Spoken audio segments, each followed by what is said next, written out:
Hello मेरे प्यारे बच्चों, स्वागत है आप सभी का एसपी स्टडी क्लासेस के एक और बेहतर वीडियो पर। तो बच्चों, आप लोगों ने जो हमने केमिस्ट्री का रिवीजन आपको करवाया था उससे में आपने कहा था कि सर हमें फिजिक्स का भी रिवीजन करवा दिए। देखिए बच्चों, अब आप लोगों का जो बोर्ड है उसमें आपका हाफ ईयरली एग्जाम होने वाला है, यानी कि अर्धवार्षिक परीक्षा आपकी होने वाली है, जिसके लिए आपको कुछ रिवीजन करना रहेगा, कई सारे क्वेश्चंस को पढ़ना रहेगा, कई सारे डेरिवेशंस को पढ़ना रहेगा। तो उसी की जो एक कड़ी है उसी में हम लोग बात करेंगे। आज हम कुछ इंपॉर्टेंट बहुविकल्पी प्रश्न यानी कि जिनको हम कहते हैं ऑब्जेक्टिव क्वेश्चन को हम पढ़ेंगे। ये बच्चों आपके हाफ ईयरली एग्जाम प्लस आपके ईयरली एग्जाम जो होते हैं इन दोनों के लिए इंपॉर्टेंट रहेंगे। ऐसा नहीं कि आपका ईयरली एग्जाम में यहाँ से क्वेश्चन नहीं आएंगे। देखिए हाफ ईयरली में क्या होता है, आपका लगभग आधा सिलेबस जो होता है उससे क्वेश्चन पूछे जाते हैं। इसके लिए आपको क्या करना है, इस वीडियो में जो हम क्वेश्चन बात करेंगे लगभग 35 है, उनमें से आपको लगभग 20 क्वेश्चन आपको जो हाफ ईयरली एग्जाम है उसके लिए इंपॉर्टेंट होने वाले हैं। उससे आगे के जो है वो फुल ईयरली के लिए। लेकिन आपका जो कंप्लीट ईयर एग्जाम होगा, जो बोर्ड एग्जाम होगा, उसमें क्या होगा, आपको पूरे क्वेश्चंस का रिवीजन करना रहेगा। तो ऐसा नहीं है कि जो क्वेश्चन हाफ ईयरली में आ चुके हैं वो बोर्ड में ना आए। ऐसा कई बार हुआ है कि जो क्वेश्चन हाफ ईयरली में पूछे गए हैं, यानी कि अगर हम बात करें बोर्ड एग्जाम 2023 की, तो 23 में 1 से 2 क्वेश्चन ऐसे थे कि कभी कभी वो क्वेश्चन है जो कॉलेज के हाफ ईयरली एग्जाम होते हैं वहाँ पर भी पूछे गए, और सेम क्वेश्चन बच्चों सेम नंबर का बोर्ड एग्जाम के पेपर में भी पूछा गया है। तो ऐसा नहीं है कि जो हाफ ईयरली में क्वेश्चन आ चुके हैं वो आपके बोर्ड एग्जाम में नहीं आएंगे, वो भी क्वेश्चन बोर्ड एग्जाम में आते हैं। तो इसीलिए आज हम बात करने वाले हैं फिजिक्स के रिवीजन की। तो एक बार इन सभी क्वेश्चंस को आपको रिवीजन कर लेना, ज़्यादा समय वेस्ट नहीं करेंगे क्योंकि ये सारे क्वेश्चन मैं ऑलरेडी पढ़ा चुका हूँ, वहाँ पर मैंने इनका डिटेल एक्सप्लेनेशन किया हुआ है। ठीक है, तो आइए सबसे पहले हम हर एक क्वेश्चन को अच्छे से समझ लेते हैं, ताकि आपको जब बोर्ड एग्जाम देने जाएंगे और या जब हाफ ईयरली एग्जाम देंगे तो आपको कोई भी प्रॉब्लम फेस करनी ना पड़े। तो देखिए बच्चों, पहला क्वेश्चन है, एक इलेक्ट्रॉन वोल्ट में, देखिए एक इलेक्ट्रॉन वोल्ट निम्न में से किसका मात्रक है। देखिए एक इलेक्ट्रॉन वोल्ट का मान भी कभी कभी बोर्ड एग्जाम में पूछ लेता, हम उस पर भी डिस्कस कर लेंगे। तो एक इलेक्ट्रॉन वोल्ट जो होता है उसका जो मात्रक होता है वो क्या होता है, या फिर एक इलेक्ट्रॉन वोल्ट जो है वो किसका मात्रक होता है। ठीक है, सेम बात है। तो बच्चों एक इलेक्ट्रॉन वोल्ट जो होता है वो बच्चों किसका मात्रक होता है, ऊर्जा का मात्रक होता है, एनर्जी का मात्रक। ठीक है, एक इलेक्ट्रॉन वोल्ट क्या है बच्चों, ऊर्जा का मात्रक है, ये चीज़ आपको पता होना चाहिए। ठीक है, अगला क्वेश्चन है बच्चों कि 8 कूलाम ऋण आवेश में उपस्थित इलेक्ट्रॉनों की संख्या। अब बच्चों अगर आपने बोर्ड एग्जाम में जाएंगे तो आपको न्यूमेरिकल भी सॉल्व करने पड़ेंगे। आपने एक सूत्र पढ़ा होगा, Q = NE, सूत्र पढ़ा है। तो अगर इसी सूत्र को हम थोड़ा सही करके लिखें, अगर हम चाहें तो लिखें N = हम लिखेंगे Q/E, E बच्चों। अब E क्या है, इलेक्ट्रॉन वोल्ट, जिसका मान कितना होता है। देखो बच्चों, हमसे यहाँ पर इतने कूलाम आवेश है, उसमें उपस्थित इलेक्ट्रॉनों की संख्या यानी कि नंबर ऑफ इलेक्ट्रॉन पूछा गया है। आवेश की बात की गई है, 8 कूलाम आवेश है। अब बच्चों E जो है इसका मान कांस्टेंट होता है 1.6 गुणे 10⁻⁻19। ठीक है, हम हटाएंगे दशमलव, ऊपर बढ़ा लेंगे 0।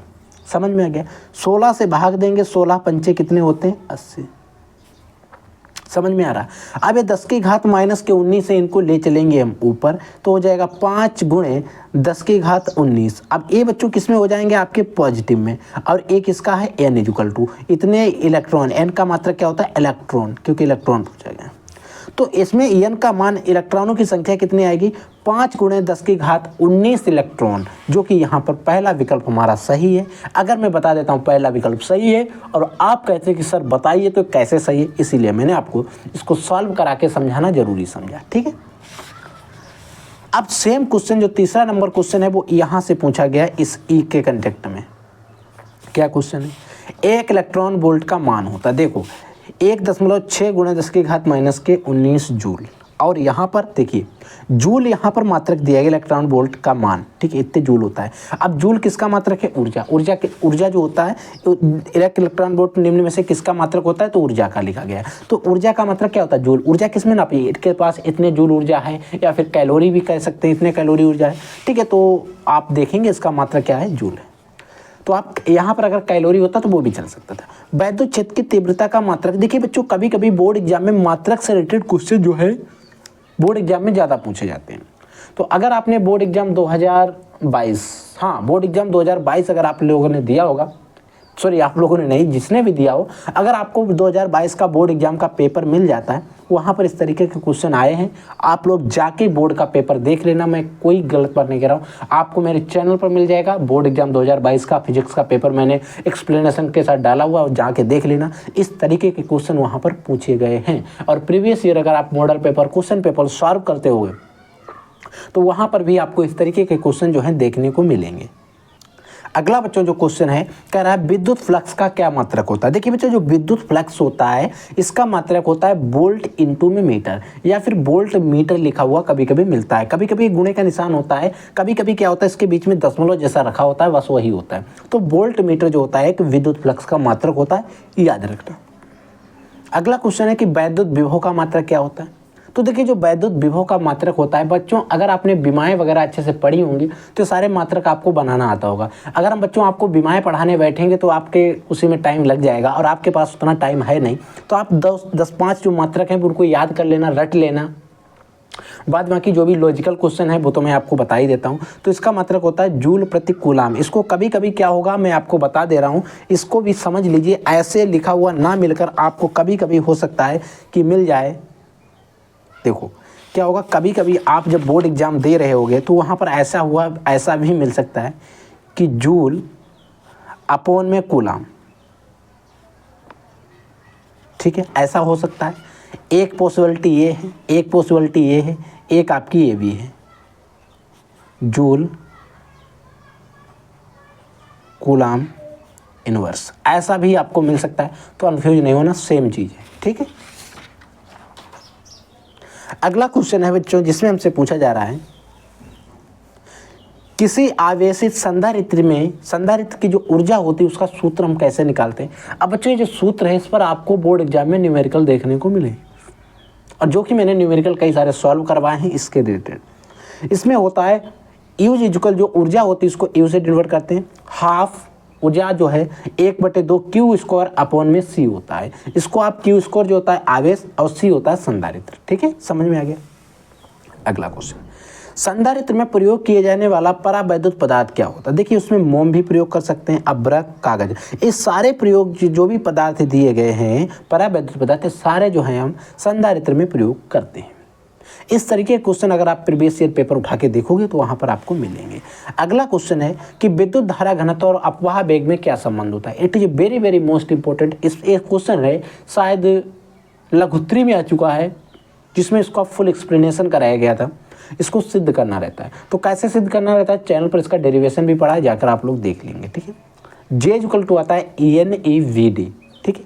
अगला क्वेश्चन, अगला क्वेश्चन है बच्चों जिसमें कहा जा रहा है किसी तार का विशिष्ट प्रतिरोध 500 ओम है, उसकी विद्युत चालकता कितनी होगी। देखिए बच्चों, ये जो क्वेश्चन है इस तरीके का क्वेश्चन आपको कंफ्यूज नहीं होना है। इस तरीके का क्वेश्चन हो सकता है आपको बच्चों, आपका जो केमिस्ट्री का पेपर होता है उसमें भी आपको देखने को मिल सकता है, क्योंकि उसमें भी एक चैप्टर है विद्युत रसायन, ठीक है, वहाँ पर आपको देखने को मिल सकता है। समझ में आ गया। इस क्वेश्चन को कैसे सॉल्व करना है, इसमें विद्युत चालकता पूछी गई। देखिए बच्चों, जो वैद्युत चालकता होती है, वैद्युत चालकता, वैद्युत चालकता इक्वल टू क्वेश्चन होता है 1/, विशिष्ट प्रतिरोध,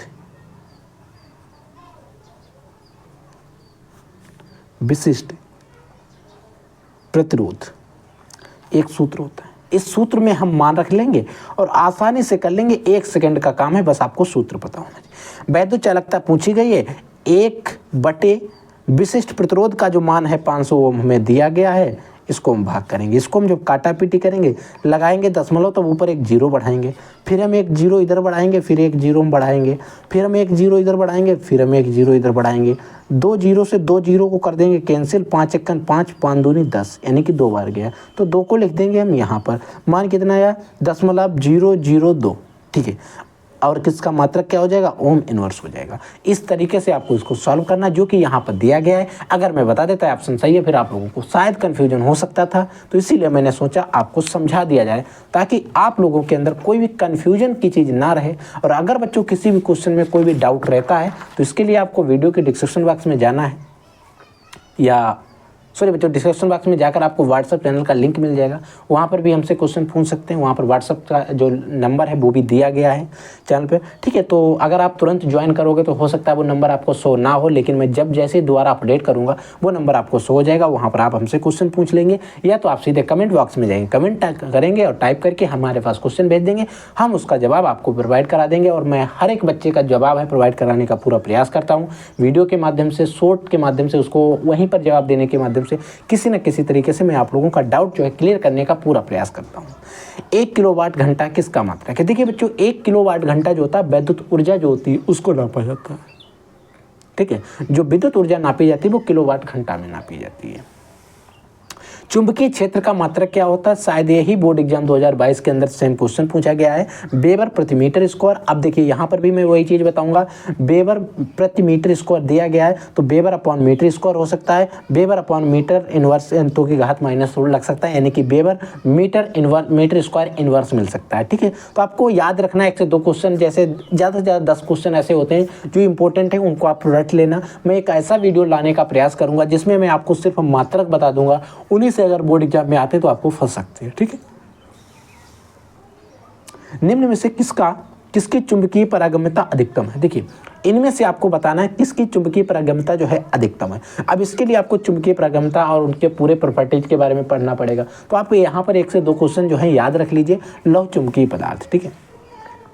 क्यूरी नियम का पालन किस ताप पर होता है? देखिए बच्चों, क्यूरी नियम का पालन जो होता है किस ताप पर होता है, और ये क्वेश्चन ज़्यादातर बोर्ड एग्जाम में पूछा जाता है और बच्चे इसको गलत करके आते हैं। क्यूरी के ताप के नीचे, क्यूरी के ताप से ऊपर, क्यूरी के केवल क्यूरी ताप पर और सभी तापों पर। देखिए यहाँ पर निशान लगा तो आप बता देंगे, लेकिन एग्जैक्टली में क्यूरी ताप के जब ऊपर होगा तभी क्यूरी के नियम का पालन होता है। ये चीज़ आपको याद होना चाहिए, ठीक है बच्चों।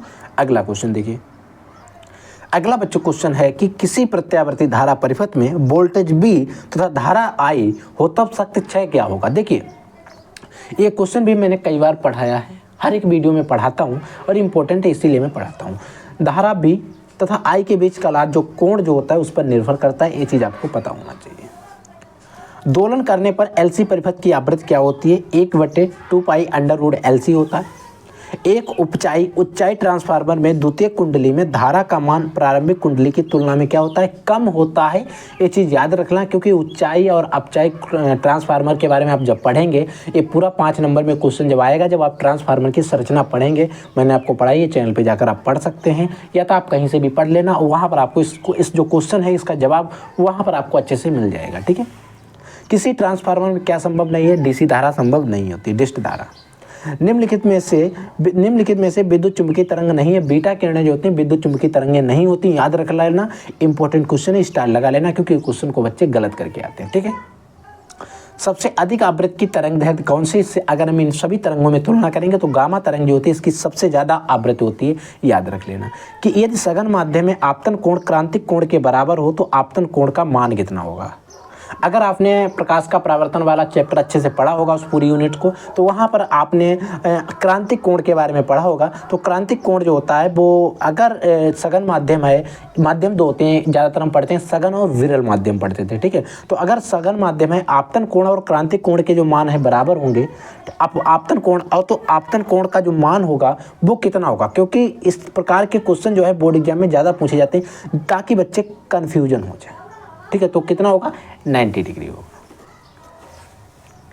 देखिए बच्चों, अगला क्वेश्चन है, यदि 2 लेंस जिनकी शक्तियां इतनी रहती हैं तो संयुक्त लेंस की शक्ति कितनी होगी? देखिए ये जो क्वेश्चन है इसको मैं भी समझाने का पूरा प्रयास करूंगा। आप लोग एक एक चीज़ को अच्छे से समझेंगे तो आई होप आप लोग समझ जाएंगे। एक क्वेश्चन, एक सूत्र होता है बच्चों, P होता है P1 + P2 + P3। अब आप इतने इसमें जो भी लेंस की क्षमताएं दी गई उनको जोड़ सकते हैं। तो बच्चों अगर हम P निकालें तो यहाँ पर पहले P का मान कितना है? 4, प्लस होता है, निशान होता है माइनस के 2 है, प्लस माइनस, ठीक है। -2 दिया गया, सिर्फ 2 ही दी गई हैं, ठीक है। अब हम इसको सॉल्व करेंगे तो P हमारा क्या हो जाएगा? देखिए इधर प्लस माइनस यानी कि 4 - 2 = हमारा 2 आंसर आ जाएगा। इस संयुक्त लेंस की जो कुल क्षमता होगी वो 2 डायोप्टर होगी, ठीक है। 2 डायोप्टर संयुक्त लेंस की शक्ति, हाँ, तो कितनी होगी? 2 डायोप्टर होगी, इस तरीके से इसको सॉल्व करते हैं। इस पर फोकस दूरी के भी क्वेश्चन आते हैं, शायद यही क्वेश्चन है। ये दो लेंस जिनकी शक्तियाँ इतनी हैं तो लेंस की फोकस दूरी देखिए। अब हम इनकी शक्तियाँ 7 dioptre -2 dioptre, P equal to एक आपका 7 है, दूसरा -2 है, तो प्लस माइनस करेंगे 2 आ जाएगा, प्लस माइनस माइनस होता है, तो इसका इसमें जो P का मान आ गया बच्चों वो हमारा आ गया कितना 5 डायोप्टर है। अब कह रहा है कि संपर्क में रखें तो संयुक्त लेंस की फोकस दूरी बताइए।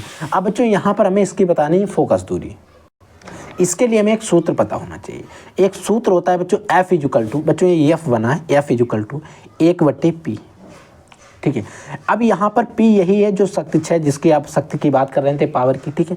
अब बच्चों P 1/P कब होता है, जब यहाँ पर वैल्यू जो है किस में दी गई हो, मीटर में, ठीक है।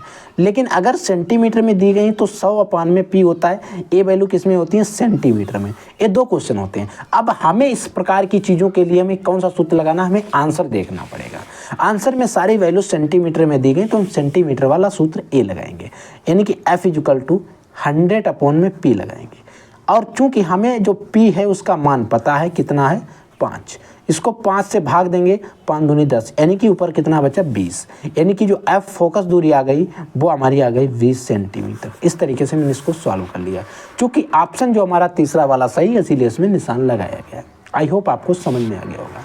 अगला क्वेश्चन है कि यदि वायु में प्रकाश की चाल इतनी है तो आप जो अपवर्तनांक कितना है, तो कांच में प्रकाश के जो कांच है उसमें प्रकाश की चाल बताइए। अब बच्चों देखिए क्वेश्चन जो है इतना आप कह सकते हैं घटिया टाइप का है, सबसे सरल। इस तरीके के क्वेश्चन जो है अगर आप प्रीवियस ईयर क्वेश्चन पेपर उठा के देखोगे यहाँ पर मिलेंगे। घटिया बेशक है लेकिन आपको एग्जाम में मिलेंगे, तो सॉल्व करना सीखना चाहिए आपको। तो जब बच्चों आप इस क्वेश्चन को सॉल्व करोगे तो देखो एक सूत्र आपने पढ़ा होगा N इक्वल टू C/V, सूत्र पढ़ा है। इस सूत्र से हम क्या करेंगे, हमें V निकालना है। तो V इक्वल टू क्या हो जाएगा, C/N हो जाएगा। अब देखिए C में प्रकाश की चाल जो है दी गई 3.0 गुणे 10⁸, अपोन में N का मान दिया गया अपवर्तनांक 1.5, दशमलव से दशमलव को हटा दिया, 15 दूनी 30, ठीक है। अब क्या होगा 2 गुणे 10⁸ मीटर प्रति सेकंड हो जाएगा, मीटर प्रति सेकंड, क्योंकि जो है V है इसकी वे आ जाएगा। अब यहाँ पर देखिए 2 किसी ऑप्शन में नहीं, 2.0, हाँ तो 2 लिखें या 2.0 लिखें, बात एक ही होती है। अब ये दशमलव के बाद कितने भी जीरो लगा दो उसका कोई वैल्यू नहीं होता, ठीक है। तो मीटर पर सेकंड, तो इसीलिए हमारा दूसरा वाला ऑप्शन सही है। आई होप आपको इस चीज़ के बारे में क्लियरिफिकेशन हो गया होगा। जो अगला क्वेश्चन है कि प्रकाश तरंगों की अनुप्रस्थ प्रकृति की पुष्टि होती है। देखिए यानी कि जो प्रकाश तरंगे होती हैं, यानी कि अनुप्रस्थ जो प्रकृति होती है उसकी पुष्टि कौन करता है, तो इसकी पुष्टि जो होती है जो ध्रुवण के कारण, आप ध्रुवण की घटना पढ़ेंगे, विनाशी व्यतिकरण वगैरह पढ़ेंगे और ध्रुवण वगैरह पढ़ेंगे, जब इनमें आप कंपेरिजन करेंगे, इनमें जब तुलना करेंगे तो इस प्रकार की चीज़ों को आपको पढ़ना पड़ेगा। और कुछ भी ना करें आप, ध्रुवण के कारण होता है। अगर आप ध्रुवण के बारे में पढ़ लेंगे तो आप इसका जो जवाब है वहाँ पर आपको मिल जाएगा। निम्नलिखित में से सबसे अच्छा एक वर्णीय प्रकाश किसका होता है, लेजर लाइट का होता है। लेजर लाइट का प्रकाश सबसे अच्छा एक वर्णीय प्रकाश होता है। इसमें आपको कोई भी, मैं नहीं चाहता हूँ कि इसमें आपको कोई डाउट होगा। स्टीफन नियतांक कांस्टेंट मान होता है 5.67 गुणे 10⁻⁻8 वाट प्रति मीटर, कूलाम की घात 4, सॉरी कूलाम की नहीं, के की घात 4। फोटान के गतिक द्रव्यमान का सूत्र होता है H/c लैम्डा होता है, आपने पढ़ा होगा फोटान का गतिक द्रव्यमान। फोटान का विराम द्रव्यमान 0 होता है। विराम द्रव्यमान लगभग सभी का 0 होता है, ठीक है, किसी भी चीज़ का हो। अगला क्वेश्चन है बच्चों कि एक हाइड्रोजन परमाणु को आयनित करने के लिए आवश्यक न्यूनतम ऊर्जा कितनी होनी चाहिए। एक हाइड्रोजन परमाणु है, अगर हमें उसे आयनित करना है तो उसके लिए न्यूनतम ऊर्जा कितनी होनी चाहिए, कम से कम कितनी ऊर्जा होना चाहिए, तो 13.6 eV होनी चाहिए। कम से कम, से अधिक चलेगा लेकिन कम से कम इतनी होनी चाहिए। से अधिक अगर हमसे पूछ लेता अधिकतम तो हम से अधिक कहते, लेकिन कम से कम 13.6 तो होनी ही चाहिए। एक AMU के तुल्य ऊर्जा होती है तो 931 MeV जो होता है एक AMU के बराबर होता है। ये सारे मान हैं, कांस्टेंट है, याद रखना पड़ेगा। निम्न में से कौन सा एक अस्थायी कण है, तो अल्फा कण जो होता है वो हीलियम का नाविक होता है, कोई कण नहीं है, तो इसीलिए एक अस्थायी कण है। पीएन संधि डायोड की अपक्षय परत में होते हैं ना इलेक्ट्रॉन होते हैं ना कोटर होते हैं, अपक्षय परत में, ध्यान से समझ दिया करो। एन प्रकार के अर्धचालक में विद्युत चालन का कारण क्या होता है, इलेक्ट्रॉन होते हैं। अगला क्वेश्चन देखिए, अगला क्वेश्चन है बच्चों, सूर्य की विकिरण ऊर्जा का स्रोत क्या होता है? नाभिकीय संलयन प्रक्रिया होती है, उसी के द्वारा सूर्य का प्रकाश हमारी तरफ आता है। लेकिन आपको कमेंट करके बताना है कि नाभिकीय विखंडन की प्रक्रिया कहाँ पर लागू होती है। तो बच्चों मैंने आपको 35 क्वेश्चन बताए थे, तो वो 35 क्वेश्चन हो गए हैं।